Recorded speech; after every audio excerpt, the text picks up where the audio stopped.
Hello students, I Brahmanand Satpathy welcome you to the Athenaeum and Award for English. Today, I'll discuss with you a small but meaningful poem written by Robert Frost, and it is Dust of Snow. Dust of Snow is one of the best poems of Robert Frost. Although it is small in size, it renders a worthful lesson to the readers. The way a crow shook down on me the dust of snow from a hemlock tree. तो let's go through the lines. The way a crow, the way जिस तरह से एक कौवे ने एक crow सुक down on me मेरे ऊपर गिराया, मेरे ऊपर बिखर दिया. सुक डाउन का मतलब क्या हो सकता है? Scatter. The dust of snow, बर्फ के जो धूल थे मेरे ऊपर उसने गिरा दिया. फ्रॉम ए हेमलॉक ट्री, कहाँ से ना? एक हेमलॉक ट्री से. सो हेमलॉक ट्री का मतलब दे दिया गया है a poisonous plant with a small white flowers. So hemlock tree is a poisonous plant. Okay, तो in the first stanza the poet is saying here कि एक इस तरह से, एक तरीके से, एक अलग तरीके से क्रो ने मेरे ऊपर जिस तरह से उसने गिराया जो डस्ट पार्टिकल थे. ओके, तो आगे क्या हुआ? कंप्लीट नहीं हुआ है अभी तक. आगे क्या हुआ देखते हैं. So the two things are most important in this stanza. One is crow, another is hemlock tree. You might have not seen a symbol like crow is given in any poem. Crow का जो example है किसी भी poem में नहीं आता है. Generally कोई भी पोएम में अगर बर्ड को दिखाना है तो पोएट क्या करते हैं? नाइटिंगेल दिखाते हैं या तो कुको दिखाते हैं, बट क्रो बहुत कम आता है. तो क्यों नहीं आता? कि crow is a symbol of bad omen. Okay, bad omen का मतलब क्या है ना? अपशकुन. ओके, जो कि एक खराब संदेश लेके आता है. तो crow is a symbol of bad omen. तो यहाँ पे क्रो एक खराब मूड जिसे लग रहा है पोएट दिखाना चाहते हैं कि वो दुखी थे. The second one is hemlock tree. Hemlock tree is a symbol of death.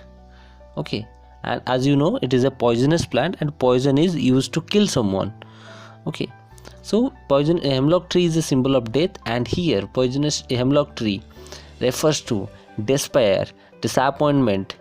Okay, तो जनरली दो वर्ड पोएट यूज करें दिखाने के लिए कि वो दुखी थे.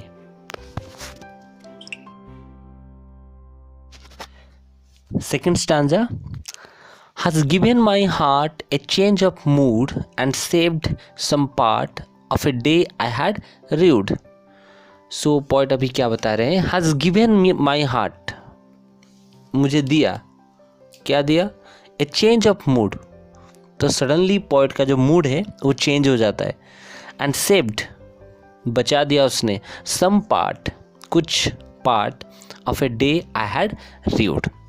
तो फर्स्ट स्टैंजा में हमने देखा था पोएट बता रहे हैं कि जिस तरह से कौवे ने उनके ऊपर कुछ डस्ट पार्टिकल, स्नो के जो डस्ट पार्टिकल उसके ऊपर गिराए थे, उसके वजह से क्या हुआ? What happened due to that fall of dust of snow? The poet's mood has been changed. वो बता रहे हैं कि हैज़ गिवन माई हार्ट, मेरे हार्ट में, मेरे दिल में एक बदलाव आया, एक मूड का चेंज हो गया. ओके, एंड सेव्ड, बच गया, बचा दिया उसने. सम पार्ट, कुछ दिन के जो आधा पार्ट उसने बचा दिया. Of a day I had rued. Okay, जो कि मैं बर्बाद करने वाला था. जो थोड़ा तो आधा पार्ट, तो एक दिन का आधा पार्ट तो बर्बाद हो चुका था. I had already wasted some part of the day due to my bad mood, due to my despair. But suddenly the crow saved the rest part of the day. Crow ने क्या किया ना? बाकी का जो पार्ट है एक दिन का वो बचा दिया. कैसे बचाया उसने ना? वो डस्ट पार्टिकल जो स्नो होता है, जो स्नो का जो डस्ट पार्टिकल होता है, वो अपने मेरे ऊपर गिरा के उसने मेरे जो बाकी के जो बुरे दिन, ओके, खराब जाने वाला था, बर्बाद होने वाला था, वेस्ट होने वाला था, अननेसेसरी, उसने बचा दिया. ठीक है.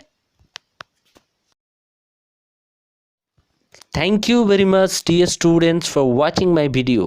Please cooperate me just giving a like and help me know how much you understood by making a comment. And don't forget to subscribe and hit the bell icon for regular updates.